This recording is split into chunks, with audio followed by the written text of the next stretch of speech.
जय हिंद दोस्तों। आजकल सोशल मीडिया पर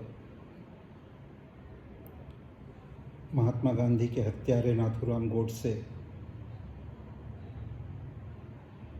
और सावरकर बहुत चर्चा में है।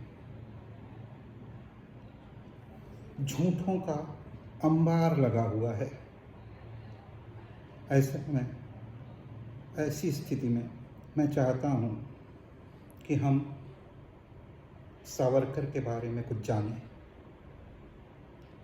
सावरकर शुरुआती दिनों में स्वतंत्रता सेनानी थे, इसमें कोई रंच मात्र भी शंका नहीं है। और स्वतंत्रता सेनानी होने का वह सम्मान उन्हें पूरे देश ने दिया भी, कांग्रेस ने भी दिया। लेकिन साथ साथ सावरकर ऐसे अकेले स्वतंत्रता सेनानी हैं भारतीय इतिहास के, जो अंडमान निकोबार जेल में जाने के बाद, जिसे हम काला पानी भी कहते हैं, जिन्हें आजीवन कारावास की सज़ा हुई और वहाँ भेजे गए, तो उन्होंने और उनके परिवार ने 9 माफ़ीनामे लिखे और जेल से रिहा हुए। उनके अलावा सैकड़ों स्वतंत्रता सेनानी निकोबार जेल में, अंडमान निकोबार जेल में और मौजूद थे। किसी ने माफ़ीनामा नहीं लिखा। वे अकेले थे। महाराष्ट्र से ही 50 ब्राह्मण स्वतंत्रता संग्राम सेनानी थे जो ब्राह्मण थे और अंडमान निकोबार जेल में थे। उन्होंने किसी ने माफ़ीनामा नहीं लिखा। वे अकेले थे जो न केवल 9 माफ़ीनामा लिखकर बाहर आते हैं जेल से, अंग्रेज़ों से समझौता करके, और माफ़ी वीर कहे जाते हैं, बल्कि अंग्रेज़ों से तनख्वाह लेते हैं जिला कलेक्टर की तनख्वाह के बराबर। जेल से छूटने के बाद देश स्वतंत्र होने तक 1947 तक माफी वीर सावरकर किस बात की तनख्वाह लेते रहे अंग्रेज़ों से? वे अंग्रेज़ों के लिए ऐसा क्या कर रहे थे कि वे स्वतंत्रता के इतिहास के अकेले व्यक्ति हैं, अकेले स्वतंत्रता सेनानी हैं जिनको अंग्रेज़ कलेक्टर की तनख्वाह के बराबर तनख्वाह देते रहे? ऐसा क्या कर रहे थे वे अंग्रेज़ों के लिए? उन्होंने कभी भारत छोड़ो आंदोलन में भाग नहीं लिया। उन्होंने छूटने के बाद असहयोग आंदोलन में भाग नहीं लिया। हाँ, उन्होंने 1937 के 30 दिसंबर को 1937 को अहमदाबाद में हिंदू महासभा के अधिवेशन में द्विराष्ट्रवाद की बात जरूर की। द्विराष्ट्रवाद मतलब उनका कहना था कि हिंदू और मुसलमान अलग राष्ट्रीयताएं हैं और स्वतंत्रता के बाद दोनों को एक साथ एक राष्ट्र में रहने का अधिकार नहीं रहेगा। उन्होंने आगे बढ़कर यह तक कहा कि स्वतंत्रता के बाद स्वतंत्र हिंदुस्तान में मुसलमानों को न तो वोट देने का अधिकार होगा, न संपत्ति रखने का अधिकार होगा। यह उनकी मांग थी हिंदू महासभा के अधिवेशन में। ऐसा करके वे क्या कर रहे थे? वे जिन्ना का साथ दे रहे थे। मोहम्मद अली जिन्ना, जो कांग्रेस से बाहर निकलकर मुस्लिम लीग के अध्यक्ष बने और जो मुसलमानों के लिए अलग कॉन्स्टिट्यूएंसी मांग रहे थे, ऐसा कहकर वीर सावरकर ने, वीर, पहले वीर थे, बाद में कायर कहे गए। और कायर क्यों कहे गए वही मैं आपको बता रहा हूँ। कायर सावरकर ने ऐसा करके मोहम्मद अली जिन्ना और अंग्रेज़ों का मार्ग प्रशस्त किया विभाजन का। एक हाथ से ताली नहीं बजती। अगर केवल मुस्लिम लीग अलग राष्ट्र मांगती और हिंदुओं की तरफ से उसका विरोध होता तो राष्ट्र का विभाजन नहीं होता। यह सावरकर, गोडसे,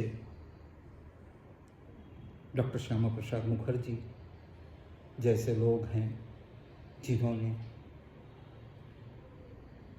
हिंदू महासभा के मंच का उपयोग हिंदू राष्ट्र बनाने के लिए किया।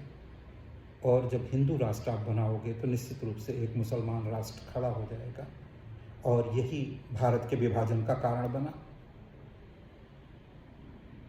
सावरकर 1911 में जेल गए। हमारे एक बहुत वरिष्ठ इतिहासकार हैं संपत जी, उन्होंने पिछले दिनों 2 वॉल्यूम में सावरकर के ऊपर किताब लिखी। इंडिया टुडे के एक कॉन्क्लेव में वे पिछले दिनों वे कह रहे थे कि सावरकर के आज़ाद माने चंद्रशेखर आज़ाद और भगत सिंह से बहुत अच्छे आंतरिक संबंध थे, इसलिए उन्हें जेल से नहीं छोड़ा जा रहा था, अंडमान निकोबार जेल से।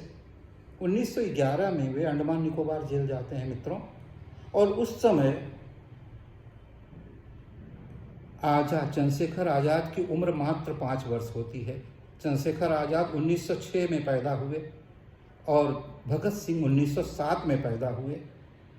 1911 में सावरकर जेल जाते हैं और 1921 में छूटते हैं। तो सावरकर के कैसे संबंध हो सकते हैं भगत सिंह और आज़ाद से, ये आप सब बेहतर समझ सकते हैं, लेकिन संपत जैसे इतिहासकारी कह रहे हैं सार्वजनिक रूप से। झूठ बोलने की पराकाष्ठा। इस देश में कुछ भी कह दिया जा रहा है। अब यह स्थापित करने की कोशिश हो रही है कि सावरकर के चंद्रशेखर आज़ाद और भगत सिंह से बड़े अच्छे संबंध थे। हो ही नहीं सकते, दोनों गांधीवादी थे, और उसमें आप दक्षिणपंथी थे और भगत सिंह तो कम्युनिस्ट थे, वो तो धर्म ही नहीं मानते थे, निधर्मी थे। वे अगर सावरकर के मित्र रहे होते, उनके संबंध रहे होते, तो 1931 में उनको फांसी हुई भगत सिंह को। उनको छुड़ाने के लिए सावरकर ने क्या किया? वे तो बाहर थे, जेल में नहीं थे, खुद नहीं तो दूसरे मित्र को खड़ा कर सकते थे। किसी को उन्होंने भेज किया उनका वकालत के लिए। कांग्रेस ने उनके लिए वकील किया था आसफ अली को, जो अरुणा जी के पति थे।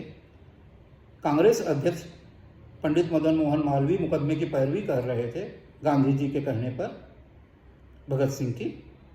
सावरकर और गोलवलकर ने तो भगत सिंह को छुड़ाने के लिए कुछ नहीं किया। आजाद हिंद फौज पर मुकदमा चला 46-47 में।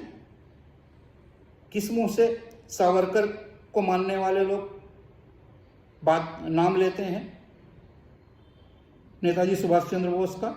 आजाद हिंद फौज के फौजियों पर जब लाल किले में मुकदमा चल रहा था तो राष्ट्रीय स्वयंसेवक संघ का कोई आदमी आगे नहीं आया उनका मुकदमा लड़ने के लिए। पंडित नेहरू और तेज बहादुर सप्रू ने वो मुकदमा लड़ा। अपनी वकालत छोड़ने के बाद पंडित नेहरू ने पहली बार वकील का चोंगा पहना और द्वितीय विश्व युद्ध के इतिहास में यह रिकॉर्ड कायम किया कि एक भी आजाद हिंद फौज के सिपाही और अफसर को सजा नहीं होने दी।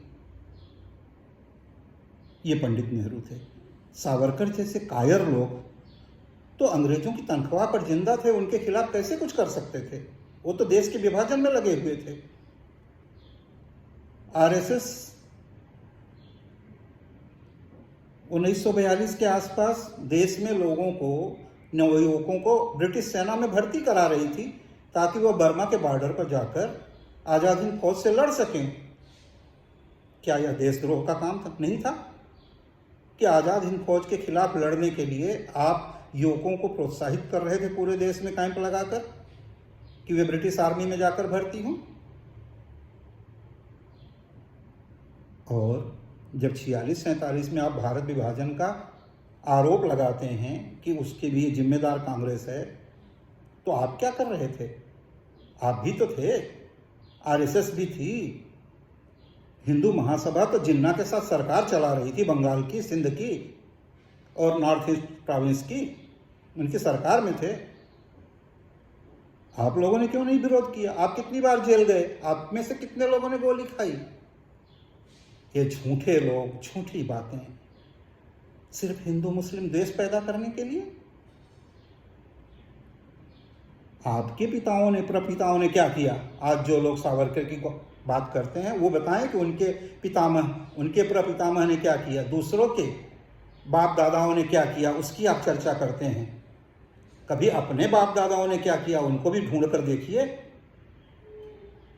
गोडसे की बात करते हैं कि गोडसे ने 55 करोड़ रुपया आम गांधी ने पाकिस्तान को देने के लिए कह दिया। तो भाई स्वतंत्रता के पहले 4 बार गोडसे महात्मा गांधी की हत्या का प्रयास कर चुके थे। यह रिकॉर्ड है पुलिस का, सरकार के रिकॉर्ड में है।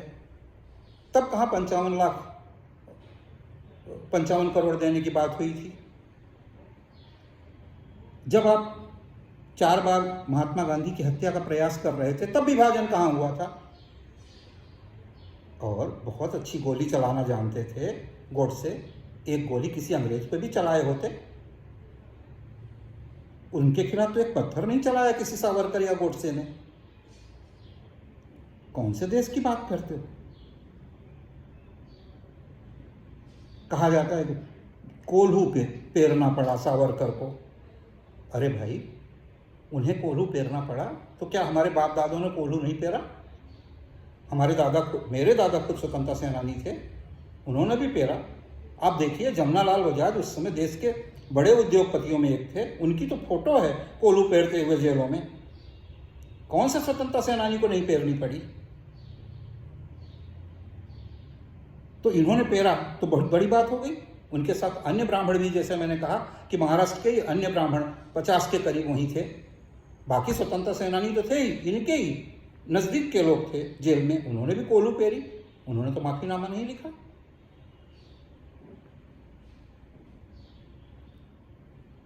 तो कम से कम झूठ बोलना बंद करिए और ये मानिए कि वे स्वतंत्रता सेनानी थे लेकिन कायर निकले।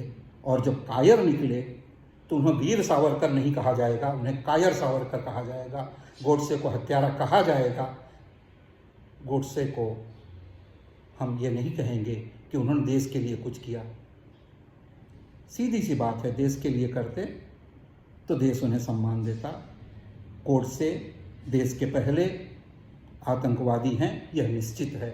आज के लिए बस ज़्यादा नहीं बोलूँगा, सिर्फ इतना कहूँगा, कांग्रेस की तरफ से इतना कहूँगा कि बहुत सी गलतियाँ की हैं, बहुत सी जाति की है, बहुत सी गलतियाँ की हैं, बहुत सी जाति की है, मगर ए मुल्क मेरे हमने तेरी बंदगी की है, मगर ए मुल्क हमने सिर्फ तेरी बंदगी की है। बहुत सी गलतियाँ की हैं, बहुत सी जाति की है, मगर ए मुल्क हमने सिर्फ तेरी बंदगी की है। जय हिंद।